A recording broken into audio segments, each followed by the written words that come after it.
सभी को जय तारण तरण।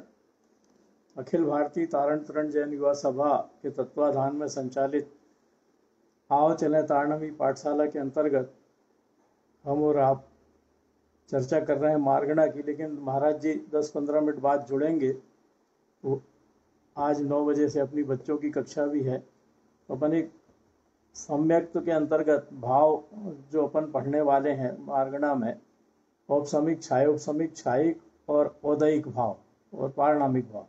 तो अपन संक्षेप में औदयिक भावों की चर्चा करते हैं। औदयिक भाव मतलब ऐसे भाव जो कर्म के उदय में होते हैं। वो कर्म के उदय में हमारे जो भाव होते हैं उन भावों को कहते हैं औदयिक भाव। और औदयिक भाव कर्म के उदय में होते हैं, मतलब बिना कसाय के उदय के ये नहीं होते। जो हमारे कर्म हमने पूर्व जन्मों में बांधे हैं, उन पूर्व जन्मों में बांधे गए कर्म के उदय के कारण ये भाव होते हैं। और हम जब उसमें जुड़ जाते हैं उन भावों में, तो उस समय हमारे ये भाव औदयिक भाव कहलाते हैं। कर्म के उदय में अगर हमें जैसे क्रोध आ रहा है, तो वो क्रोध जब हमें आएगा तो वो कसाय संबंधी औदयिक भाव कहलाएगा, औदयिक कसाय भाव कहलाएगा। और जब हम उसमें जुड़ेंगे और उसी जाति के भाव करते रहेंगे, मतलब कसाय रूप परिणमन करते रहेंगे। मान लो कसाय के समय हमारी लेस्या है कापोत लेस्या, और हम उस कापोत लेस्या रूप परिणमन करते रहेंगे, तो उस रूप परिणमन करते रहने पर हमारे जो भाव होंगे वो नए कर्म फिर से उसी रूप बनते हैं। और वो 150 गुना, टीकाकारों ने 150 गुना भी लिखा है, और गौमट सार जीवकांड में एक जगह 1.5 गुना भी आया है। तो 1.5 गुना वो बंधते हैं, ये माने कि या 150 गुना माने तो एक भाव जो हम करेंगे तो उसके कारण एक कर्म के उदय में नए कर्म 150 गुना माने 150 नए कर्म बंधेंगे। तो ऐसा ये औदयिक भाव का अपन संक्षेप में पढ़ते हैं। औदयिक भाव होते हैं कितने प्रकार के? 21 प्रकार के। 21 प्रकार के औदयिक भाव में गति औदयिक भाव होते हैं 4 प्रकार के। कसाय औदयिक भाव या औदयिक कसाय भाव होते हैं 4 प्रकार के। लिंग औदयिक भाव या औदयिक लिंग भाव होते हैं 3 प्रकार के।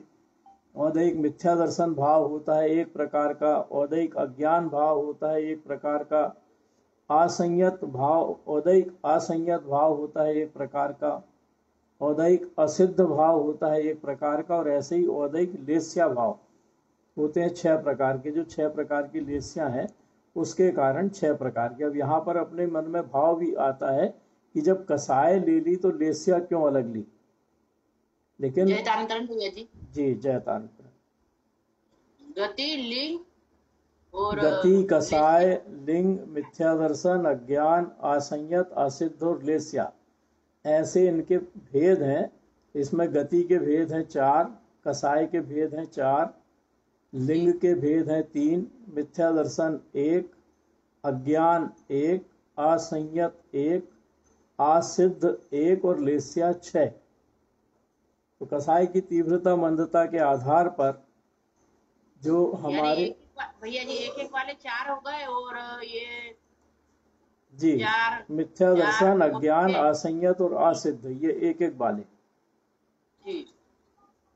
अब इसको अपन सीधे भी, गति 4 होती है इसलिए वो गति के भाव 4, कसाय 4 होती है इसलिए कसाय के भाव 4, लिंग 3 होते हैं इसलिए लिंग के भेद 3, लेस्या 6 होती है इसलिए लेस्या के भेद 6, मिथ्या दर्शन 1 ही होता है इसलिए 1, अज्ञान होगा या ज्ञान होगा इसलिए अज्ञान 1, संयम होगा या असंयम होगा इसलिए असंयम भाव 1, या तो सिद्ध बनेगा या सिद्ध नहीं बनेगा तो इसलिए असिद्ध भाव 1। ऐसे 21 भाव। तो गति भाव 4, गति भाव 4 क्यों है? क्योंकि 4 गतियां होती हैं, नरक गति, देव गति, त्रियंच गति और मनुष्य गति। तो हमारे हर प्रकार के परिणाम होते हैं। और जिस गति नाम कर्म को अपन उस भाव के कारण बांधते हैं, उस गति नाम कर्म के कारण हमें उस प्रकार की गति मिलती। जैसे हमने रौद्र ध्यान किया, तो रौद्र ध्यान करेंगे तो कौन सी गति नाम कर्म बांधेंगे? रौद्र ध्यान, तीव्र रौद्र ध्यान करेंगे तो नरक गति। नरक गति। तो इस तरह से हमको जो गति भाव हमारे उस समय जो गति भाव कहलाएंगे, वो कौन से गति भाव कहलाएंगे? नरक गति भाव। जिस भाव के कारण जिस गति की बंधने की संभावना सबसे ज्यादा है, वो भाव हमारे उस समय वही कहलाएंगे। तो जैसे हमने रौद्र ध्यान किया, तीव्र रौद्र ध्यान, तो तीव्र रौद्र ध्यान के कारण नरक गति ही मिलती है, इसलिए हमारे जो भाव हुए वो हुए नरक गति भाव। लेकिन वो नरक गति भाव में कोई ना कोई कर्म तो उदय में आया होगा। किसी के भी प्रति रौद्र ध्यान के भाव हो रहे हैं, किसी को मारने के भाव हो रहे हैं, किसी को जान से मार डालने के भाव हो रहे हैं। तो ये भाव हमारे कब होंगे? तभी होंगे ना जब हमारे भीतर किसी के प्रति द्वेष का भाव आएगा। और वो द्वेष का भाव हमको वो व्यक्ति के देखने के बाद भी आ सकता है, तो उसके बारे में विचार करने पर भी आ सकता है। तो जैसे हमारा कोई दुश्मन है और अचानक हमको उस दुश्मन की याद आ गई, तो अचानक उसकी याद आने के बाद हमें वो पूरी पिक्चर याद आ जाती है कि उसने हमारे साथ क्या बुरा किया।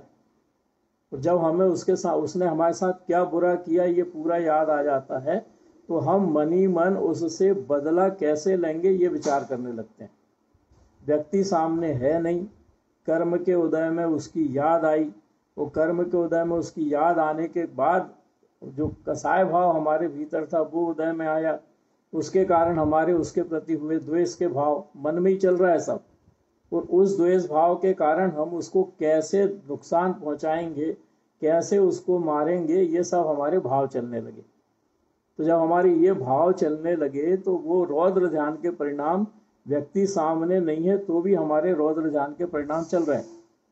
तो उस रौद्र ध्यान के परिणाम में हम नरक गति बांधने वाले भाव कर रहे हैं, इसलिए वो औदैहिक भाव जो कर्म के उदय में हमारे उस समय हुए वो औदैहिक भाव कहलाएंगे, औदैहिक नरक गति भाव। इसी तरह से मान लो हम मायाचारी कर रहे हैं, मायाचारी करके किसी को धोखा दे रहे हैं, किसी को ठग रहे हैं, किसी को झूठ बोल के उसके विश्वास को प्राप्त कर रहे हैं, किसी की लल्लो चप्पो करके उसके विश्वास को प्राप्त कर रहे हैं, जबकि हम उसको बिल्कुल पसंद नहीं करते।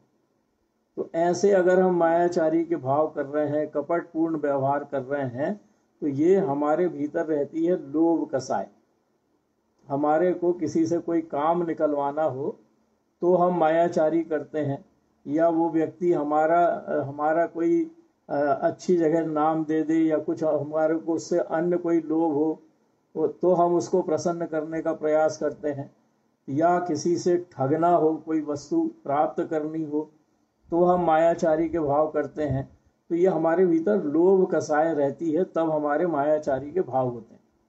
तो हम किसी को धोखा दे रहे हैं प्रत्यक्ष, तो हमारे उस समय कौन सी गति के भाव हो रहे हैं? अगर तीव्र मायाचारी हमारे भीतर है तो सामान्यतया तिर्यंच गति बनती है मायाचारी में सामान्यतया, और बहुत तीव्र हो तो नरक गति भी बनती है।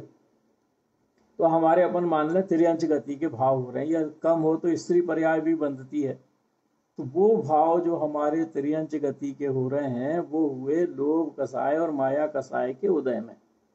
तो वो लोभ और माया कसाय हमारे भीतर भरी पड़ी है। किसी न किसी वस्तु की हमें चाह थी, उस वस्तु को प्राप्त करने का लोभ हमें हुआ, और उसको कैसे प्राप्त कर सकते हैं इसके लिए हमने व्यक्ति को ठगा या धोखा दिया। अब मान लो व्यक्ति है ही नहीं, लेकिन हमें किसी व्यक्ति के निमित्त से कोई काम कराना है, तो कोई व्यक्ति से हमें कोई काम कराना है तो उस व्यक्ति की हमको याद आ गई, उस काम की याद आ गई कि मेरा ये काम मेरे को होना चाहिए या कराना है।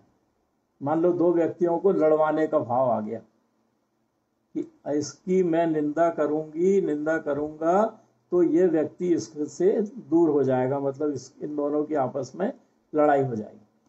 तो अब मैं जिन दो व्यक्तियों को लड़वाना चाहता हूँ वो तो मेरे सामने है नहीं, या जिसकी मैं बुराई करना चाहता हूँ किसी के सामने, ना जिसकी बुराई करना चाहता हूँ वो मेरे सामने है, या ना जिसके सामने करना चाहता हूँ वो मेरे सामने।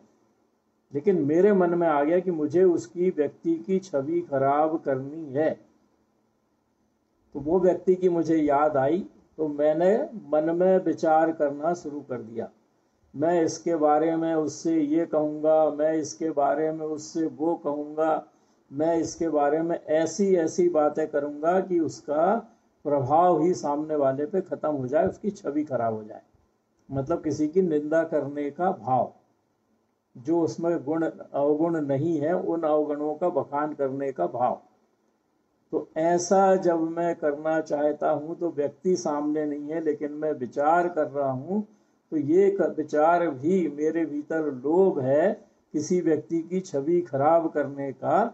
उसकी छवि खराब करने के लिए मैं मायाचारी पूर्वक उसकी बदनामी करूँगा, क्योंकि उसमें वो अवगुण तो है ही नहीं। तो ऐसा जो मेरे भीतर गुंताड़ा चल रहा है, मन ही मन में विचार चल रहा है, ये विचार मेरे कहे के हैं, मेरे भीतर रौद्र ध्यान संबंधी परिणाम ही कहलाएंगे, क्योंकि आर्त ध्यान तो हो नहीं सकता, संकलेश परिणाम है नहीं, या संकलेश परिणाम भी साथ में हो सकते हैं, उसके कारण अपन दुखी हो।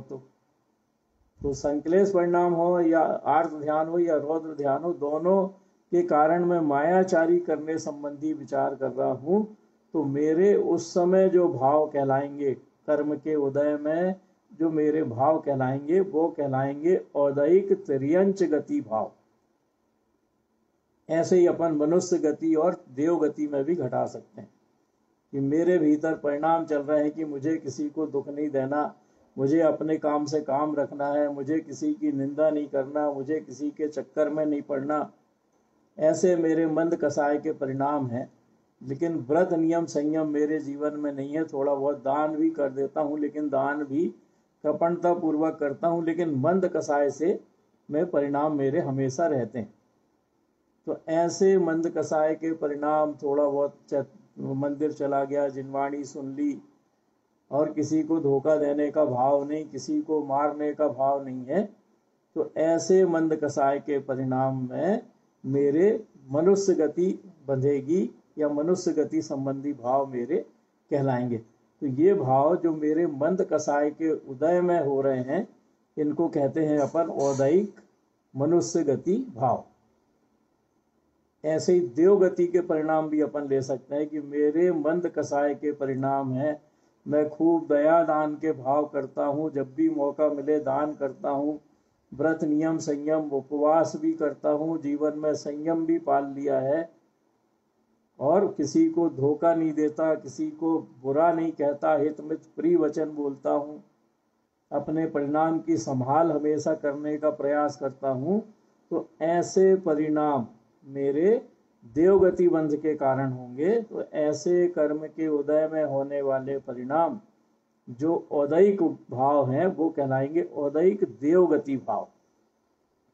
तो इस तरह से अपन औदैक गति भाव को 4 प्रकार से समझ के अपने बारे में पता कर सकते हैं कि हमारे इस समय कौन सी गति के भाव चल रहे हैं।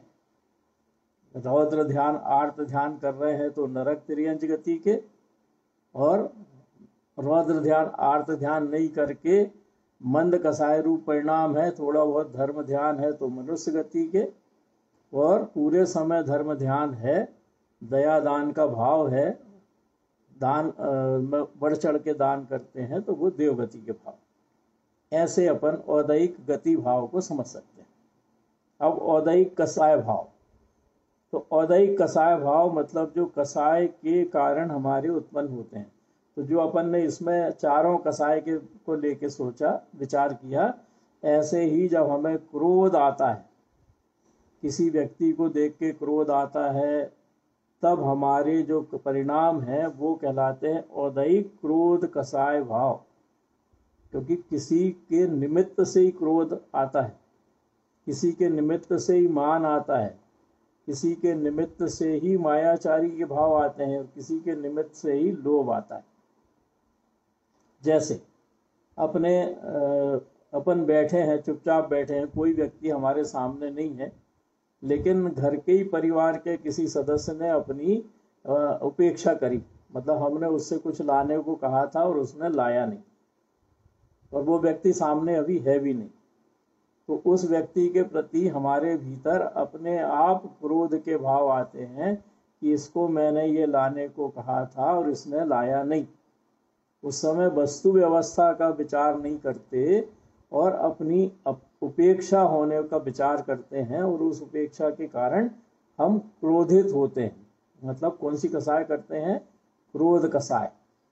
तो निमित्त बना जिसने वस्तु नहीं लाई वो, या निमित्त बना वो जिसे हमने कोई काम कहा उसने वो काम किया नहीं, या निमित्त बना वो जिस व्यक्ति ने हमको अपशब्द बोल के चला गया। भाई कोई व्यक्ति अपने को अपशब्द बोल के चला जाए तो अपने को अपशब्द बोल के चले जाने पर वो तो गया, लेकिन उस व्यक्ति के बारे में अपन फिर घंटों सोचते रहते हैं कि ये मेरे को ऐसा कह गया, ये मेरे को वैसा कह गया, और उसके प्रति क्रोध हमारे भीतर आते रहता है। तो ऐसे लगातार जो क्रोध के भाव चलते हैं कर्म के उदय में, कर्म का उदय आया, वस्तु हमारे को मिली नहीं, या कर्म का उदय आया उसने हमें अपशब्द कह गया, तो इस कर्म के उदय में हमारे जो क्रोध के भाव चल रहे हैं, उन क्रोध के भाव को अपन कहते हैं औदैहिक क्रोध भाव या औदैहिक क्रोध कसाय भाव। इसी तरह से अहंकार, अहंकार के कई कारण हैं। मेरे पास बहुत धन संपत्ति हो तो मेरा गुरूर अलग कि मैं तो बड़ा आदमी हूँ, मैं तो बड़ी अधमन हूँ, मेरे पास 4 गाड़ी है, मेरे पास बड़ा मकान है, मेरे पास सब कुछ है।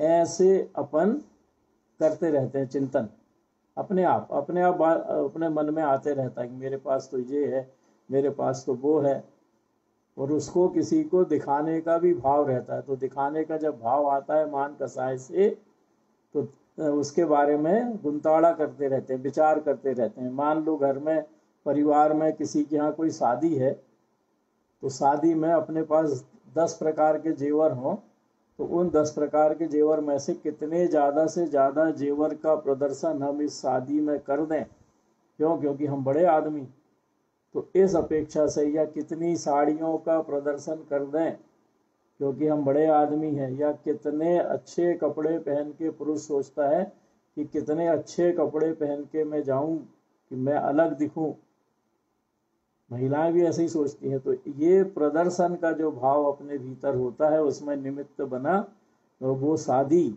या निमित्त बना कोई अन्य कार्यक्रम, और हमने विचार करना शुरू कर दिया पहले से ही कि मुझे इस फंक्शन में ये अलग अलग पहन के जाना है, ताकि मेरे सब जितने जेवर हैं सबका प्रदर्शन हो जाए, सब देख लें कि इसके पास तो ये भी है, इसके पास तो ये भी है, इसके पास तो ये भी है। तो ऐसा जब बड़बोलापन हमारे भीतर आ जाता है, तो ऐसे भावों को कहते हैं औदैहिक मान कसाय भाव। और ये मान अकेला धन संपत्ति का ही नहीं आता, ये मान ज्ञान का भी आ जाता है, ये मान रूप का भी आ जाता है, ये मान 8 प्रकार के जो अपन ने मान पढ़े हैं वो 8वां आ जाते हैं।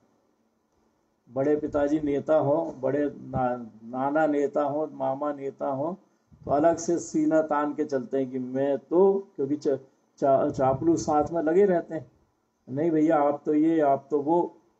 ऐसे चापलूस जो अपने साथ में लगे रहते हैं, उन चापलूसों के कारण अपने सीने की चौड़ाई अपने आप ही बढ़ जाती है कि मैं तो उनका भांजा, या मैं तो उनका बेटा, मेरे पिताजी जे, मेरे पापा मामा ये, ऐसी मान कसाई अपने को जाति और कुल की आ जाती। तो इस तरह से जो मान कसाई के परिणाम अपने सतत चलते हैं, वो सतत चलने वाले परिणाम औदैहिक कसाय भाव कहते हैं। और क्रोध और मान की अगर तीव्रता हो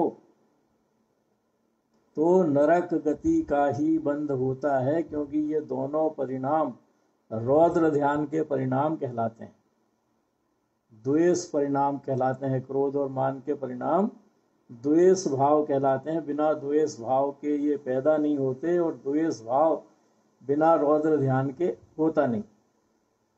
तो रौद्र ध्यान के कारण ये नरक गति के कारण बनते हैं। इसी तरह से तीसरा मायाचारी।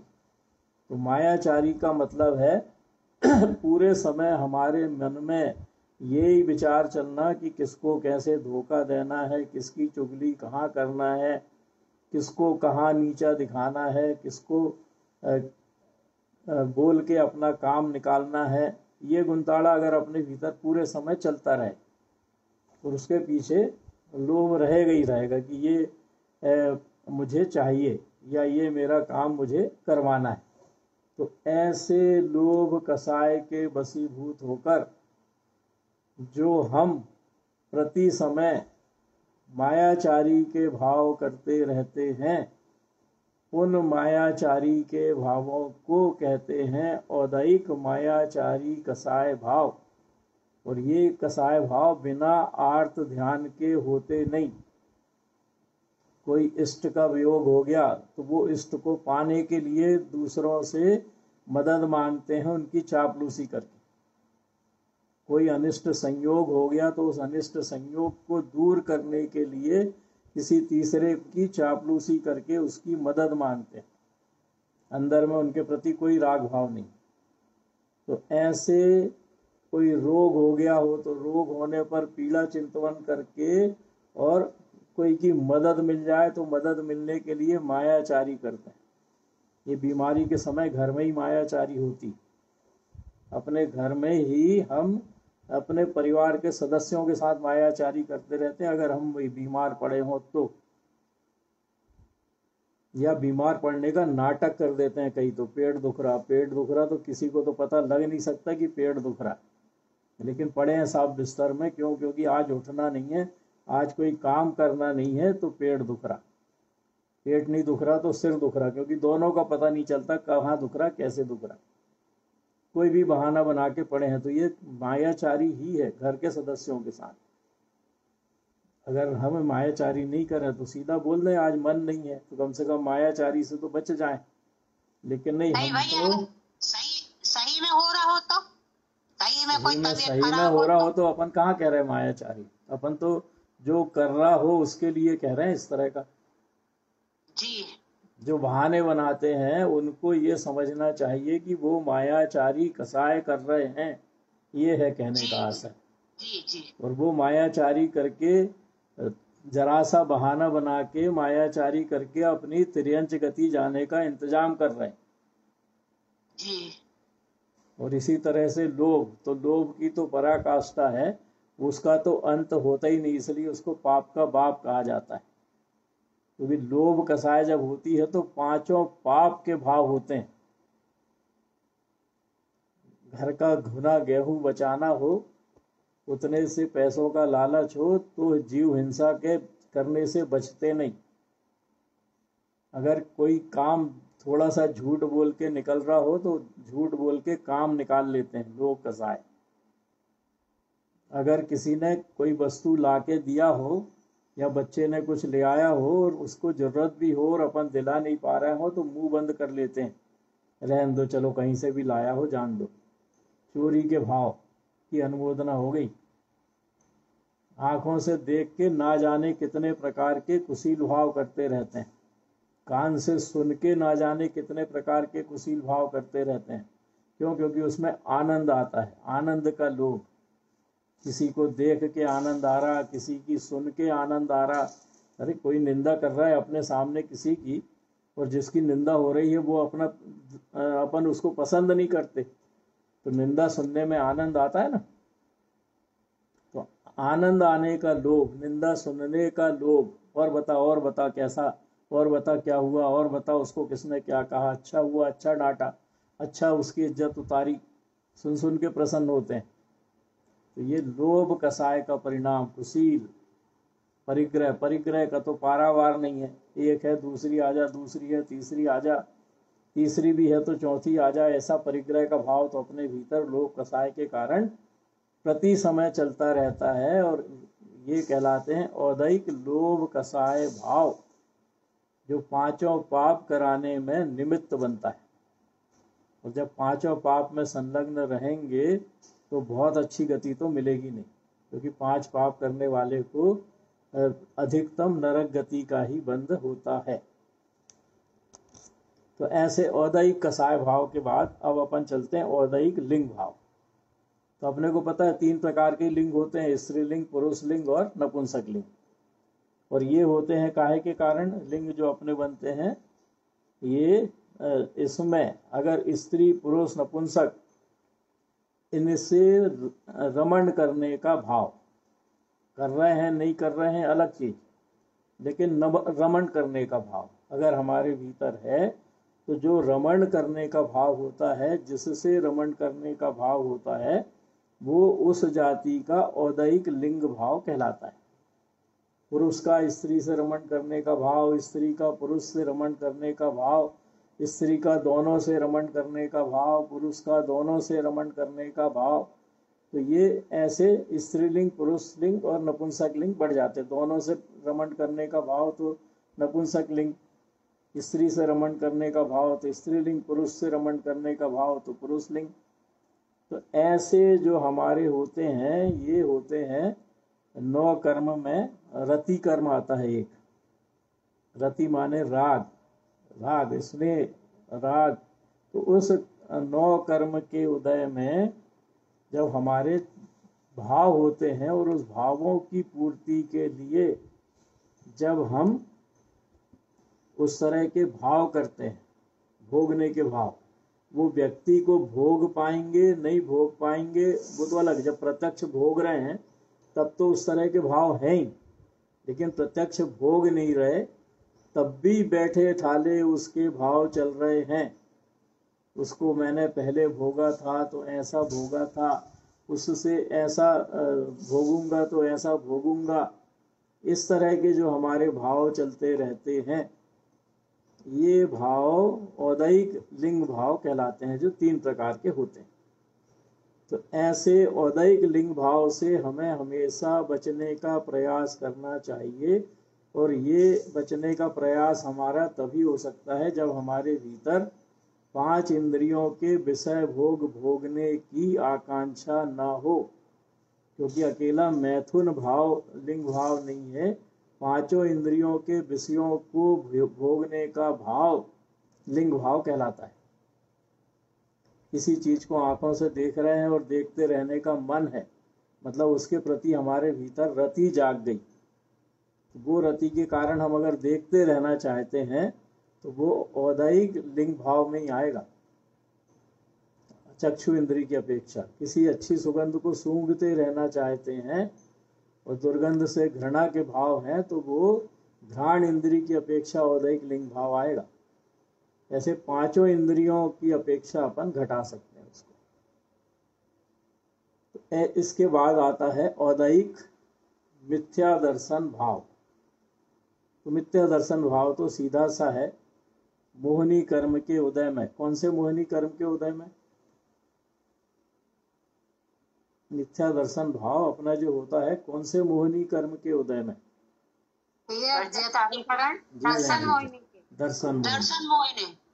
दर्शन मोहिनी कर्म के उदय में जो हमें तत्वों का श्रद्धान नहीं होता, उस तत्वों के श्रद्धान नहीं होने रूप जो भाव होते हैं उन भावों को बोलते हैं औदैहिक मिथ्या दर्शन भाव। अब ये तत्वों का श्रद्धान जो नहीं होता, वो नहीं होने के पीछे कारण है कि हम उसको जानना नहीं चाहते। तत्व है क्या, उसको हम जानना नहीं चाहते, और ऐसा जानना नहीं चाहते वो कौन करेगा? जिसकी दिल्ली दूर है। दिल्ली दूर है मतलब दूरन दूर भव्य भी नहीं जानना चाहेगा, और दूर भव्य भी वर्तमान में नहीं जानना चाहेगा। जब काल लब्धि आएगी तब जानने का प्रयास करेगा। जैसे मारीच कुमार का जीव, कितना संसार बाकी था उसका? 1 कोड़ा कोड़ी सागर। तो 1 कोड़ा कोड़ी सागर का संसार बाकी था, तो दूर भव्य था वो उस समय। तो दूर भव्य होने के कारण उसको रुचि नहीं आ रही थी काय में? तत्व के श्रद्धान में। जबकि तत्व को बताने वाले साक्षात तीर्थंकर परमात्मा का उसको समागम मिला था, और उसके बाद भी उसे तत्व का श्रद्धान या तत्व सुनने में रुचि नहीं थी, और उसने अपने तरफ से मिथ्यात्व के मत चला दिए। तो ऐसे ही जिसके वर्तमान में जिनवाणी, चलो जिनवाणी सुनने के भी भाव हो रहे हैं, लेकिन जिनवाणी पर श्रद्धान नहीं आ रहा हो, अर्थात जान लिया तत्व क्या है। जैसे अपन है, अपन ने जान लिया मैं जीव तत्व हूँ, और अपन ने जान लिया चेतन लक्षण वाला हूँ, अपन ने जान लिया शरीर पुद्गल है, अपन ने जान लिया शरीर अचेतन लक्षण वाला है, उसके बाद भी हम कर्ता पने को नहीं छोड़ रहे, हम भोक्ता पने को नहीं छोड़ रहे, मतलब स्वयं को कर्ता मान रहे हैं, स्वयं को भोक्ता मान रहे हैं, जीव को जीव, पुद्गल को पुद्गल नहीं मान के जो शरीर दिख रहा है वही मैं हूं ऐसा मान रहे हैं। अदेव कुदेव मिथ्या देव में कोई भिन्नता हमको भाषित नहीं होती, हमारे लिए तो सब देव हैं, सब भगवान हैं, और भगवान ही हमारे कर्ता धर्ता हैं, भगवान ही हमारे पार लगाने वाले हैं। ऐसी अगर हमारे मान्यता बनी हुई है तो फिर हम, हमारे घर दुखी हो जाए, बीमारी आ जाए तो किसी भी भगवान को पूजने चले जाते हैं, लड़का बच्चा की शादी नहीं हो रही हो तो चादर चढ़ाने चले जाते हैं, या कहीं और पूजा करने चले जाते हैं, किसी ज्योतिष के पास शनि को शांत करने चले जाते हैं। तो ऐसी अगर हमारे भाव होते हैं इन क्रियाओं को करने के, तो ये सारे भाव कर्म के उदय के बगैर होते नहीं, और वो कर्म का उदय रहता है दर्शन मोहनी कर्म का उदय, जो तीव्र अपन ने बांधा है पूर्व जन्मों में। तो वो दर्शन मोहनी कर्म हमसे ऐसे काम कराता है, और वो तो केवल कह रहा है कि तुम ऐसा करो, करना नहीं करना तो हमारे ऊपर है, लेकिन हम करने लगते हैं, तो जो हम करने लगते हैं वही मिथ्यात्व भाव है, मिथ्या दर्शन भाव है। भाई एक व्यक्ति मेरे पास आया और वो मेरे से कहता है चलो वहां चलना है, कहाँ चलना है, कोई अदेव के मंदिर चलना है, और मेरी भी श्रद्धा है अदेव में। क्यों? क्योंकि वो कह रहा है कि तुम्हारा ये काम बन नहीं रहा है बहुत दिन से, तुम उनके पास चलो, तुम्हारा ये काम बन जाएगा। कोई सा भी काम हो सकता है, लड़का बच्चा नहीं होने वाला काम हो सकता है, धन संपत्ति नहीं आने वाला काम हो सकता है, निरोग होने वाला काम हो सकता है। तो मेरे को जाग गया लोभ कि जब इतने सस्ते में काम हो रहा है, एक जगह जाके केवल माथा टेकने से रोग जा रहा है, या एक जगह जाकर केवल माथा टेकने से धन संपत्ति आ रही है, या एक जगह जाकर माथा टेकने से इज्जत मिल रही है, तो क्यों ना चले। तो जब उसने कहा तो वो हुआ दर्शन मोहनी कर्म का उदय, और उस उदय में हम उसके साथ चल लिए, तो वो हमारे हुए औदैहिक मिथ्या दर्शन भाव।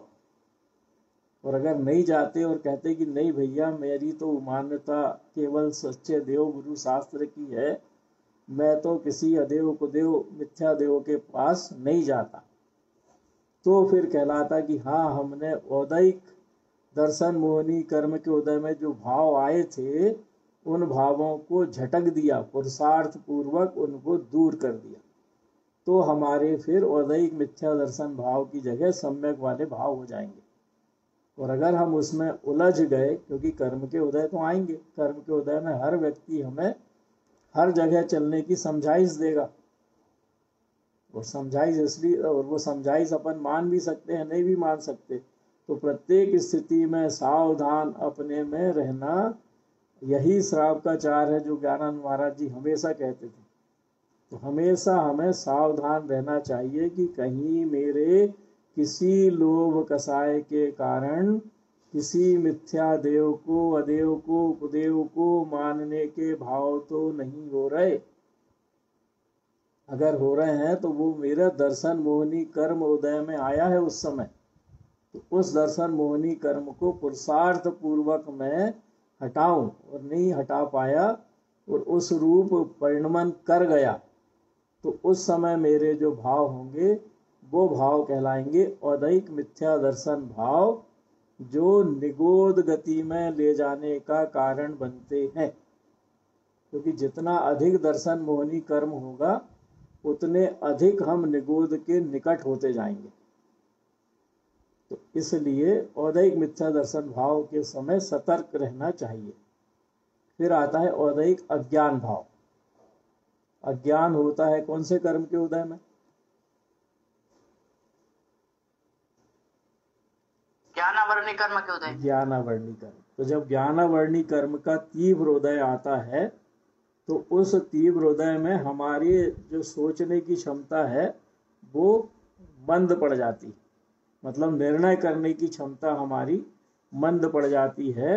और फिर हम भिन्न, जो हमने पढ़ा है कि आत्मा अलग है शरीर अलग है, ऐसे हम फिर भिन्न मानना बंद कर देते हैं, अर्थात हमें उसकी भिन्नता का अनुभव नहीं होता। जैसे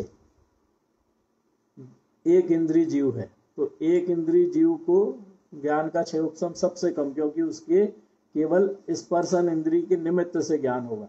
ज्ञान है मति ज्ञान और शुद्ध ज्ञान। मति ज्ञान जो मन और इंद्रियों के निमित्त से होता है, और विशेष रूप से उसी ज्ञान को जाने वो शुद्ध ज्ञान। तो जिसकी केवल मन नहीं है, एक इंद्रिय है, तो उसको ज्ञान का क्षय उपशम केवल एक इंद्रिय के निमित्त से।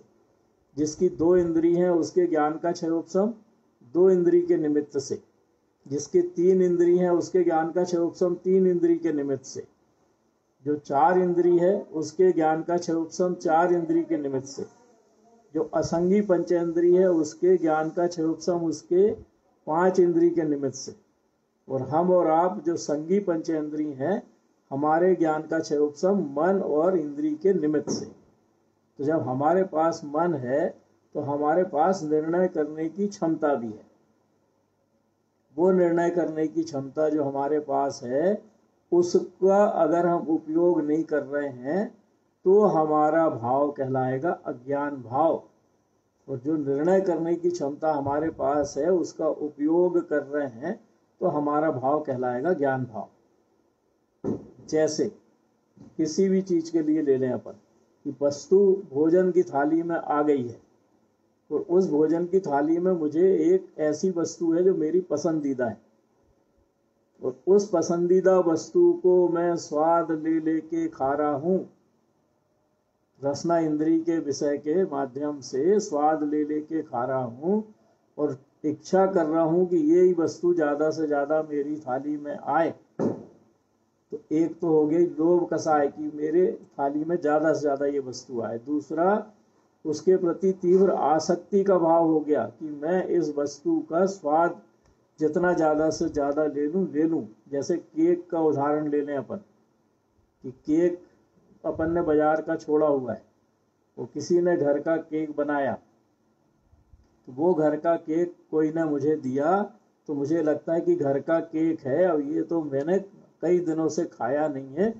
तो जैसे ही थाली में आया खा गया, फिर दोबारा आया फिर खा गया, और अच्छा स्वाद ले लेके खाया। तो ये मेरी जो आसक्ति थी, तो आसक्ति का मतलब है कि मैंने केक खाना छोड़ा ही नहीं, मेरे भीतर तो उसको खाने की आसक्ति बनी हुई थी, और उस आसक्ति को मैं भोग रहा हूँ। तो मैंने पर पदार्थ में सुख मान लिया। तो जो पर पदार्थ में सुख मान लिया, इसका मतलब है कि मेरा जो भेद ज्ञान करने रूप ज्ञान है उसका मैं उपयोग ही नहीं कर रहा हूँ। मैं कह रहा हूँ कि पर पदार्थ में सुख है नहीं, सुख तो वो आसक्ति का है जो मेरे भीतर भरी पड़ी है। सुख तो वो राग भाव का है जिसके कारण मैं उसका स्वाद ले रहा हूँ। अरे वो स्वाद जी जैसे बाजार का तो हम खाते नहीं है, घर का बनता है तो खा लेते हैं, तो नहीं खाना चाहिए। नहीं, खाना चाहिए, खाने की बात थोड़ी कर रहा हूँ मैं अपने आसक्ति की बात कर रहा हूँ जी। भाई आपने घर में बनाया तो आप तो कितना भी खाने के लिए स्वतंत्र है, लेकिन आप किसी के घर गए, आपकी थाली में वह व्यंजन आया जो आपको पसंद है, और अगर आपके मन में ये आसक्ति है कि ये खाऊंगा, और सामने वाला आपको देते भी जा रहा है, तो जो आसक्ति आपके भीतर है वो आसक्ति क्या कह रही है? वो आसक्ति तो ये कह रही है ना कि आपने पर पदार्थ में सुख मान लिया। और ज्ञान क्या कहता है? ज्ञान कहता है पर पदार्थ में सुख नहीं है, सुख तो मेरे आत्मा का गुण है। तो जो सुख मेरे आत्मा में है उसको मैं पर पदार्थ में मान रहा हूँ, तो ये मेरा अज्ञान भाव है कि ज्ञान भाव है? अज्ञान भाव। तो ऐसे जैसे पर पदार्थ में सुख मानने का अज्ञान भाव रसना इंद्री के माध्यम से मैंने समझा, ऐसे ही पांचों इंद्री के माध्यम से मुझे समझना चाहिए कि किसी भी इंद्री का विषय भोग सुख देने में सक्षम नहीं है, क्योंकि वो क्षणिक है।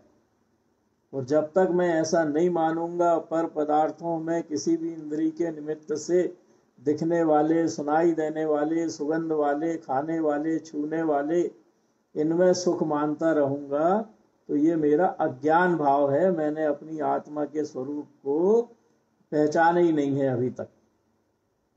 तो पहचाना ही नहीं तो कहाँ से मैं ज्ञानी कहलाऊंगा। और ऐसे जितने भी अज्ञान भाव मेरे होते हैं वो मेरे ज्ञानावर्णी कर्म के उदय के कारण होते हैं, क्योंकि मैं अपना मन होते हुए भी विवेक पूर्ण निर्णय करने में सक्षम नहीं रहता। तो ऐसे भाव मेरे कहलाते हैं औदैहिक अज्ञान भाव। ऐसे ही अगला है औदैहिक असंयत भाव। असंयत माने संयम नहीं होना। तो संयम के लिए अपन कहते हैं कि 5 इंद्रियों के विषयों का संयम और 6 काय के जीवों का संयम। तो अगर हमारे भीतर ये संयम नहीं है, हम अगर प्राणियों का घात कर रहे हैं तो काहे के कारण करेंगे, किसके निमित्त से करेंगे, किस कर्म के उदय के निमित्त से होगा प्राणियों का घात? कौन से कर्म के उदय के निमित्त से प्राणियों का या घात होगा या इंद्रिय विषयों के भोगने का भाव होगा? चारित्र मोहिनी।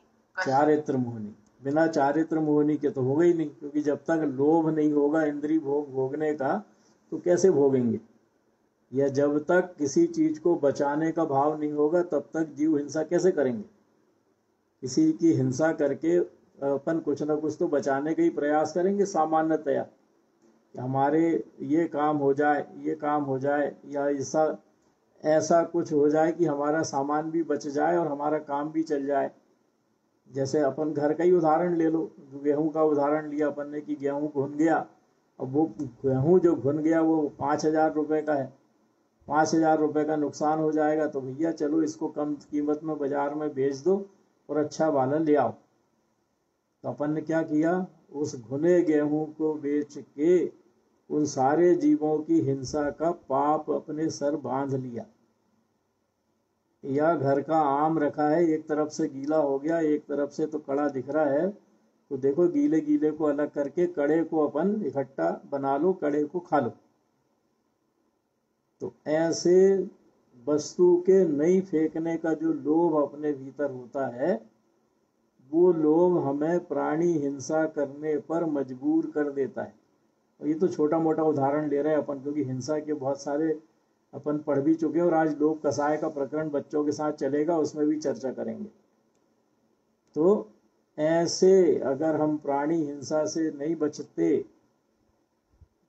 इंद्रिय विषय भोगने के भाव से नहीं बचते, भोगना नहीं भोगना बात की बात, भोगने के विचार जो हमारे चलते रहते हैं, जीवों की हिंसा हमारे निमित्त से ना हो, उसके बाद भी कुछ ऐसा लोभ हमारे सामने खड़ा हो जाए कि उस चीज को हमको बचाना है, तो उस चीज को बचाने के लिए हम हिंसा के भाव कर जाते हैं। जैसे घर में आज शाम की रोटी बनी रखी है और 15 रोटी 20 रोटी बनी रखी है और कोई ने खाने का मन नहीं किया या कोई नई चीज बन गई तो 15 रोटी बनी रखी है, भाई को भी नहीं देना, इतनी सारी रोटी क्यों दें।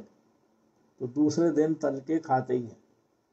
तो तल के खाए तो रोटी में जो 24 घंटे के बाद लालयक नाम का जीव पैदा हो जाता है, उस जीव को अपन ने कढ़ाई में तल दिया। तल के खाएं या वैसे ही खाएं, चाय पूड़ी खाते हैं कई लोग, चाय रोटी खाते हैं कई लोग, बासी रोटी चाय के साथ खाने में आनंद आता है, ऐसा भी सुना है। बासी पूड़ी चाय के साथ खाने में आनंद आता है। तो जो रोटी है उसमें लालायक नाम का जीव पैदा हो जाता है, फिर उसको चाय में डुबा के अपन खाते हैं, तो फिर जीव हिंसा तो होती। तो ऐसे किसी न किसी लोभ कसाय के कारण जब हम प्राणी संयम भी नहीं रखते, जब हम इंद्रिय संयम भी नहीं रखते और मनी मन उसके बारे में विचार करते रहते हैं, तो ये होता है चारित्र मोहिनी कसाय के उदय में हमारे ऐसे भाव आते हैं। और इन भावों को अपन कहते हैं औदैहिक असंयत भाव। इस तरह से ये औदैहिक असंयत भाव के बाद औदैहिक असिद्ध भाव। असिद्ध भाव का मतलब है कि आठों कर्म के अनुरूप या आठों कर्म के उदय में, या 7 कर्म कह लें अपन, आयु कर्म तो एक ही बार बनता है, तो 7 कर्म के उदय में उन्हीं कर्मों के उदय अनुसार उलझे रहना, अर्थात उन कर्मों को क्षय करने की दिशा में कोई प्रयास नहीं करना। क्षय कौन करता है? जो मुनि बने, मुनि बन के और ध्यान लगा के बैठे, अपने निर्विकल्प दशा में जाने का प्रयास करे, वो इनको तीव्रता से क्षय करता है। लेकिन हम तो श्रावक हैं, हम तो क्षय कर नहीं सकते, तो जो उदय में आ रहे हैं उनको ही भर अपने आप क्षय हो रहे हैं। सकाम निर्जरा तो हो रही है, अकाम निर्जरा हो रही है, सकाम निर्जरा हम कर नहीं सकते। तो क्यों नहीं कर सकते भाई? श्रावक दशा में भी हम सकाम निर्जरा कर सकते हैं। कैसे कर सकते हैं? अशुभ भावों को आने से रोक कर, अशुभ भावों को आने से रोक कर। तो अशुभ भावों को आने से कैसे रोकेंगे? तो जब किसी अशुभ भाव का उदय आए, वो अशुभ भाव हमारे मन का दरवाजा खटखटाए, कोई 4 कसाय के परिणाम, 5 पाप के परिणाम, 7 व्यसन के परिणाम, इन परिणामों के कारण कोई अशुभ भाव हमारे आए और उस अशुभ भाव के लिए हम दरवाजा बंद कर दें, अर्थात उस अशुभ भाव के आने पर भी हम शुभ भाव करें, निर्णय करें कि ये अशुभ भाव मुझे करना नहीं है, पुरुषार्थ पूर्वक उसको रोक दें, तो वो तो बिना फल दिए क्षय को प्राप्त होगा। तो जो बिना फल दिए क्षय को प्राप्त हो गया, तो ये एक प्रकार से हो गई हमारी सकाम निर्जरा। क्यों? क्योंकि हमने उसके निमित्त से जो नए कर्म बंधते 1.5 गुना या 150 गुना बढ़ के, उन कर्मों को बांधने से बच गए, उन कर्मों को बांधने से बच गए। तो हमने अशुभ कर्मों का कर दिया संबर, और अशुभ कर्म के उदय में होने वाले भावों से हमको, अपने आप को हमने बचा लिया। मतलब आर्त ध्यान, रौद्र ध्यान के परिणामों से स्वयं को हटाकर हमने धर्म ध्यान करना शुरू कर दिया। तो जब भी हमारे आर्त ध्यान, रौद्र ध्यान के परिणाम हो, तो वो परिणाम होते हैं हमेशा अशुभ कर्मों के उदय में। और उन आर्त ध्यान और रौद्र ध्यान के परिणामों पर अगर हम ब्रेक लगा दें, तो ब्रेक लगाने पर हमारे अशुभ भावों का हो जाता है संबर। तो ऐसे संबर कर सकते हैं हम, और वही हमारे लिए औदैहिक सिद्ध भाव हो जाएगा वर्तमान पर्याय में, श्रावक दशा में। तो औदैहिक असिद्ध भाव से बच सकते हैं अपन धर्म ध्यान करके। महाराज जी जुड़ गए हैं, अपन महाराज जी को सुनते हैं लगभग 15 मिनट, और उसके बाद अपनी बच्चों की कक्षा शुरू करेंगे। सभी को जय तारण।